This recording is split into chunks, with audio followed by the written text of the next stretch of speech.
Alhamdulillahi Rabbil Alamin. Wassalatu wassalamu ala asrafil anbiya'i wal mursalin wa ala alihi wa ashabihi ajma'in. Ashhadu an la ilaha illallah wahdahu la syarika lah wa ashhadu anna Muhammadan abduhu wa rasuluh. Allahumma shalli wa sallim wa barik ala Muhammad wa ala alihi wa sahbihi ajma'in. Fa ya ibadallah, usikum wa iyaya bittaqwallah. Qala Allah ta'ala fil Qur'anil Karim, a'udzu billahi minasy syaithanir rajim. Bismillahirrahmanirrahim. Ya ayyuhalladzina amanu taqullaha haqqa tuqatih wa la tamutunna illa wa antum muslimun. Wa qala aidan inna ad-dina 'indallahil islam wa maktalafa alladzina utul kitaba illa min ba'di ma ja'ahumul ilmu baghyan bainahum wa man yakfur bi ayatillahi fa innallaha sari'ul hisab. Pertama-tama dan paling utama, marilah senantiasa kita panjatkan puji syukur kehadirat Allah Subhanahu wa ta'ala yang telah memberikan kepada kita semua rahmat kesehatan, kesempatan sehingga kita dapat berkumpul di masjid yang berbahagia ini dalam rangka melaksanakan kewajiban kita bagi umat Islam yang laki-laki, yaitu melaksanakan sholat Jumat secara berjamaah. Selawat dan salam tak lupa pula kita sanjungkan kepada Nabi Muhammad SAW yang telah bersusah payah merubah akhlak manusia dari alam kegelapan ke alam yang terang benderang, sebagaimana yang kita rasakan sampai pada saat sekarang ini. Sidang jamaah sholat Jumat yang dimuliakan Allah Subhanahu wa ta'ala. Pada kesempatan kali ini, khatib akan menyampaikan khutbah yang bertema tentang tantangan akidah umat Islam di abad modern, yang membahas tentang pluralisme, sekularisme, dan liberalisme dalam kehidupan beragama.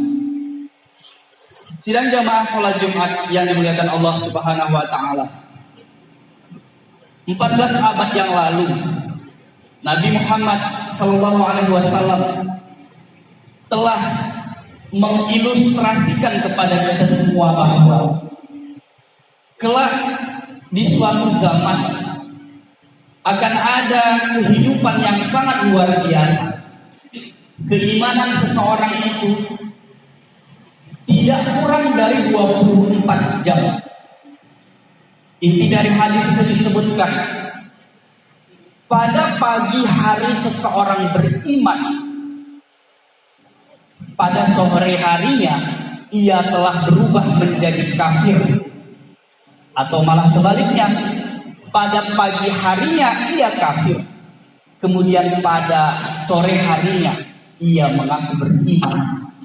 Yang tujuannya disebutkan dalam hadis ini bahwa tujuan daripada umat manusia sedemikian rupa yang keimanannya tidak kurang dari 24 jam itu adalah hal-hal yang sifatnya keduniaan, harta, jabatan, dan seterusnya.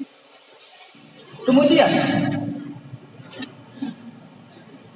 telah banyak muncul isme-isme baru dalam kehidupan keberagamaan kita yang menurut para ulama, isme-isme atau faham-faham ini banyak menyesatkan umat manusia, terkhusus umat Islam. Realitas faham ini disebutkan dalam Quran surat Al-An'am ayat 116. A'udzu billahi minasyaitonir rajim. Bismillahirrahmanirrahim. Wa in tutik aktsara man fil ardi yudillu an sabilillah iyattabi'una illa dhanna wa in hum illa yahrusun. Dan jika kamu mengikuti kebanyakan orang di muka bumi ini, niscaya mereka akan menyesatkanmu dari jalan Allah. Yang mereka ikuti hanya prasangka belaka, dan mereka hanyalah membuat kebohongan. Quran surat Al-An'am ayat 116. Sidang jamaah salat Jumat yang dimuliakan Allah Subhanahu wa taala. Saat memasuki tahun 2000-an, maka pada saat itu ada faham-faham yang memasuki umat Islam, termasuk para cendekiawan, para intelektual di kampus-kampus Islam yang pada saat itu sangat marak sekali terjadi. Oleh karenanya, seluruh komponen umat Islam sekitar pada tahun 2000-an meminta kepada Majelis Ulama Indonesia Pusat atau MUI Pusat untuk mengeluarkan fatwa bagaimana kemudian menyikapi tentang pluralisme agama, sekularisme agama, dan liberalisme agama. Maka pada Munas atau Musyawarah Nasional ke-7 Majelis Ulama Indonesia yang berlangsung pada tanggal 19 sampai 22 Jumadil Akhir tahun 1426 Hijriah bertepatan dengan tahun 2005 Masehi, menetapkan bahwa yang sedang diramai dibahas pada saat itu yaitu faham pluralisme, sekularisme agama, dan liberalisme agama. Majelis Ulama Indonesia menyatakan, khotib mengambil langsung redaksi dan inti daripada fatwa yang dikeluarkan oleh MUI Pusat pada tahun 2005. MUI pada tahun 2005 melalui majelis fatwa menetapkan faham ini sebagai paham yang bertentangan dengan Islam, dan umat Islam haram hukumnya mengikuti ajaran faham-faham ini. Sidang jamaah salat Jumat yang dimuliakan Allah Subhanahu wa taala. Pertanyaannya adalah, ada apa dengan isme-isme ini? Ada apa dengan faham-faham ini sehingga Majelis Ulama Indonesia Pusat menfatwakannya haram hukumnya jika mengikuti pikiran-pikiran atau faham-faham ini? Yang pertama adalah pluralisme agama. Pluralisme agama adalah satu paham yang mengajarkan bahwa semua agama sama dan setiap kebenaran agama adalah relatif. Pluralisme agama juga mengajarkan bahwa semua pemeluk agama akan masuk dan hidup berdampingan di surga. Artinya apa? Seluruh pemeluk agama, apapun agamanya, ia akan masuk surga dengan syarat ia harus berbuat baik. Apapun agamanya, ketika dia berbuat baik, maka ia akan masuk surga. Dan nanti seluruh pemeluk agama-agama yang ada di muka bumi ini, mereka akan berdampingan di surga asalkan mereka berbuat baik. Kemudian di dalam Islam, di dalam agama kita meyakini bahwa Islam adalah satu-satunya agama yang diridhoi oleh Allah Subhanahu wa taala, seperti yang khatib bacakan di awal khutbah tadi, yaitu dalam Quran surat Ali Imran ayat 19 menyatakan, innad dina indallahil Islam. Sesungguhnya agama di sisi Allah hanyalah agama Islam. Kemudian dalam Quran surat Ali Imran ayat 85 juga mengatakan, wa may yabtaghi ghairal islami dina fala yuqbala minhu wa huwa fil akhirati minal khasirin. Dan barang siapa mencari agama selain Islam dan dia tidak akan diterima, dan di akhirat dia termasuk orang-orang yang rugi. Quran surat Ali Imran ayat 85. Dalam hadis yang diriwayatkan oleh Muslim juga mengatakan bahwa sejak Nabi Muhammad SAW diturunkan ke muka bumi ini, diutus menjadi nabi. Kemudian pada saat itu orang-orang Yahudi, orang-orang Nasrani tahu atas keberadaan Nabi Muhammad dan kebenaran ajaran agama Muhammad. Kemudian ia tidak mengikuti ajaran Muhammad, maka ia di akhirat nanti masuk neraka. Dalam faham kita, sidang jamaah sholat Jumat yang dimuliakan Allah Subhanahu wa Ta'ala, dalam faham kita sekali lagi bahwa satu-satunya agama yang diridhoi, yang direstui oleh Allah Subhanahu wa Ta'ala adalah agama Islam, dan selainnya adalah tertolak. Namun ketika faham ini muncul, yaitu faham pluralisme agama, ketika ini muncul dan sampai kepada otak anak-anak kita, maka mereka beranggapan, oh tidak apa-apa, saya masuk agama ini saja, toh juga ibadahnya cuman beberapa kali dalam seminggu. Kemudian melakukan banyak dosa, ketika nanti berpuluh-puluh tahun, kemudian menebus dosa, selesai urusan. Paham-paham ini tentu sangat berbahaya jika dikatakan oleh para tokoh. Dan beberapa tahun yang lalu di salah satu stasiun TV besar, seorang pemikir yang dia juga punya kedudukan di negeri ini mengatakan secara terang-terangan bahwa seluruh agama apapun di dunia ini asalkan dia berbuat baik, ia masuk surga. Tentu hal ini bertentangan dengan ajaran agama kita. Sidang jamaah sholat Jumat yang dimuliakan Allah Subhanahu wa Ta'ala, faham yang kedua yang ditetapkan oleh Majelis Ulama Indonesia pada tahun 2005 dan mengharamkannya adalah sekularisme agama. Sekularisme agama adalah memisahkan urusan dunia dari agama. Agama hanya digunakan untuk mengatur hubungan pribadi dengan Tuhan, sedangkan hubungan sesama manusia diatur hanya dengan melalui kesepakatan sosial. Contoh sekularisme agama adalah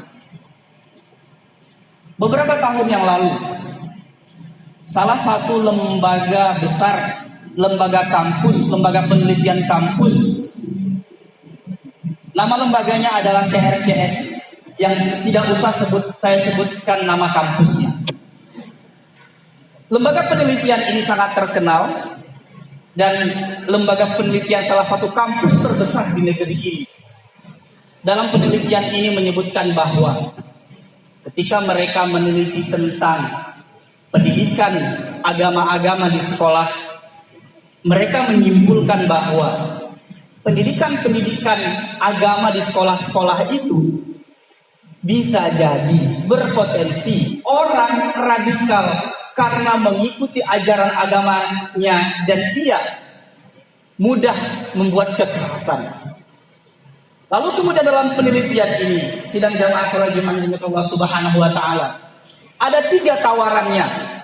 Tawaran pertama adalah negara tidak punya kewajiban mengajarkan pendidikan agama Islam di sekolah-sekolah, karena pendidikan agama Islam atau agama-agama lainnya di sekolah-sekolah bukan tugas negara, tetapi itu tugas individu masing-masing, tugas orang tua di rumah masing-masing. Kalau tidak bisa opsi yang pertama, maka ada opsi yang kedua. Opsi yang kedua adalah pelajaran agama, termasuk pelajaran pendidikan agama Islam, dijadikan sebagai mata pelajaran pilihan. Artinya apa? Siswa boleh mengambilnya ketika diberlangsungkan pelajaran pendidikan agama Islam. Siswa boleh masuk, boleh tidak, karena sifatnya mata pelajaran pilihan. Khotib ingat dulu saat kuliah di kampus misalnya, setidaknya ada 2 kategori mata kuliah. Pertama adalah mata kuliah wajib, yang kedua adalah mata kuliah pilihan. Mata kuliah wajib itu besarnya sekitar 90%. Mata kuliah pilihan itu sekitar 10%. Mata kuliah wajib memang betul wajib diambil dan harus masuk. Kalau tidak, maka kita tidak dapat nilai. Tetapi mata kuliah pilihan boleh tidak masuk. Yang Khatib ingat ada sekitar 3 atau 4 mata kuliah pilihan. Boleh hanya satu mengambil mata kuliah pilihan ini. Selebihnya tidak. Sama dengan mata pelajaran pendidikan agama ini, opsi yang dikeluarkan oleh lembaga penelitian salah satu kampus terbesar ini. Kemudian, ketika opsi kedua ini tidak bisa dilakukan, maka ada opsi yang ketiga. Sistem mata pelajaran agama di sekolah-sekolah terkhusus, sekolah dasar dan menengah, itu bermodelkan intelligence studies. Artinya apa? Penggabungan dari seluruh agama-agama yang ada, agama-agama resmi tentunya, ke dalam mata pelajaran agama di sekolah-sekolah yang diajarkan kepada anak-anak kita. Tetapi kemudian guru tidak boleh mengintervensi murid bahwa misalnya agama Islam adalah agama yang paling benar. Tidak boleh, karena sifatnya modelnya intelligence studies. Proposal ini sidang jamaah salat yang dimuliakan Allah Subhanahu wa taala. Menurut Ustaz Fatur Rahman Kamal, Ketua Majelis Tabligh Pimpinan Pusat Muhammadiyah, hasil riset, hasil penelitian salah satu kampus terbesar ini sudah sampai di meja Kementerian Agama. Tinggal siapa yang memimpinnya. Ketika orang-orang yang mungkin tidak kuat Islamnya, maka bisa saja model ini atau pilihan ini dijadikan sebagai alternatif dan mata pelajaran pendidikan agama Islam di sekolah-sekolah nanti akan dihapus. Sidang jamaah salat Jumat yang dimuliakan Allah Subhanahu wa taala. Kemudian yang ketiga, pada tahun 2005 yang lalu, Majelis Ulama Indonesia MUI Pusat mengeluarkan fatwa haram. Yang ketiga adalah faham liberalisme agama. Liberalisme agama adalah memahami nas-nas agama Al-Quran dan As-Sunnah dengan menggunakan akal pikiran yang bebas dan hanya menerima doktrin-doktrin agama sesuai akal pikiran semata. Setidaknya liberalisme agama ini ada 3 aspek. Yang pertama adalah kebebasan, yang kedua adalah individualisme, dan yang ketiga adalah rasional, sesuai akal menjadi dewa atau orang yang paling berpengaruh dalam pikiran kita, yang kemudian secara otomatis menafikan yang namanya Al-Quran dan As-Sunnah atau wahyu. Kemudian sebenarnya faham ini sudah muncul sekitar awal tahun 1970-an. Kemudian dipopulerkan pada tahun 2000-an oleh orang-orang sarjana-sarjana, para dokter, para profesor yang mereka bersekolah di Amerika, yang mereka bersekolah di Barat, yang mereka bersekolah di negara-negara Eropa. Kemudian mereka menghimpun dan mendeklarasikan dengan gerakan yang namanya adalah Jaringan Islam Liberal atau kita kenal dengan istilah JIL, yang sampai pada hari ini pengaruhnya juga banyak dan sangat luar biasa di negeri kita, termasuk di kampus-kampus Islam, termasuk di kampus-kampus negeri yang diajarkan kepada mahasiswa-mahasiswa. Sidang jamaah sholat Jumat yang dimuliakan Allah Subhanahu wa taala, banyak paham-paham liberal yang masuk kepada masyarakat, termasuk kepada mahasiswa-mahasiswa di kampus-kampus. Salah satu pahamnya adalah yang cukup populer. Boleh melakukan zina asalkan dilakukan suka sama suka. Oleh karena itu beberapa tahun yang lalu muncul undang-undang dari Kementerian Pendidikan yang mengatur tentang bagaimana kehidupan kampus, yang pada saat itu ormas-ormas termasuk ormas-ormas Islam banyak memprotes tentang undang-undang ini. Karena dalam undang-undang ini, dalam aturan ini, ketika mahasiswa melakukan zina, suka sama suka, maka dia tidak dihukum atau tidak diberi sanksi. Yang beberapa tahun yang lalu tentu sangat viral. Tetapi ketika di dalam melakukan hubungan antara laki-laki dan perempuan di sana ada ditemukan kekerasan, maka seseorang itu bisa diberikan sanksi. Yang paham ini pada hari ini di lingkungan kampus kepada anak-anak muslim kita yang nampaknya banyak dilakukan dan sangat marak di kampus-kampus manapun di seluruh negeri ini. Kemudian salah seorang tokoh jaringan Islam liberal yang tidak perlu saya sebutkan namanya, tetapi sering tampil di TV, sering berstatement di media sosial, ia mengatakan, sikap saya dari dulu jelas, jangan bawa agama ke sekolah, jangan dijadikan sekolah sebagai rumah ibadah. Pemikiran dari salah seorang tokoh jaringan Islam liberal. Kemudian pernyataan lain, adakah Islam yang murni? Tidak ada. Karena sejak dulu Islam adalah ajaran oplosan. Pernyataan salah seorang tokoh jaringan Islam liberal yang sering muncul di TV dan saat ini memiliki salah satu partai politik yang besar yang menggait anak-anak muda. Sidang jamaah sholat Jumat yang dimuliakan Allah Subhanahu wa Ta'ala. Terakhir refleksinya adalah memang sejak dulu, sejak manusia diciptakan, banyak pikiran-pikiran yang menyimpang, dan Allah Subhanahu wa Ta'ala tentu mengutus para nabi. Yang tugas daripada nabi itu setidaknya ada dua hal. Yang pertama adalah meluruskan akidah yang sesat, meluruskan akidah yang menyeleweng, kemudian mengembalikan ajaran kepada ajaran yang lurus dan menyembah Allah Subhanahu wa Ta'ala. Yang kedua, tugas daripada nabi adalah melawan daripada togut.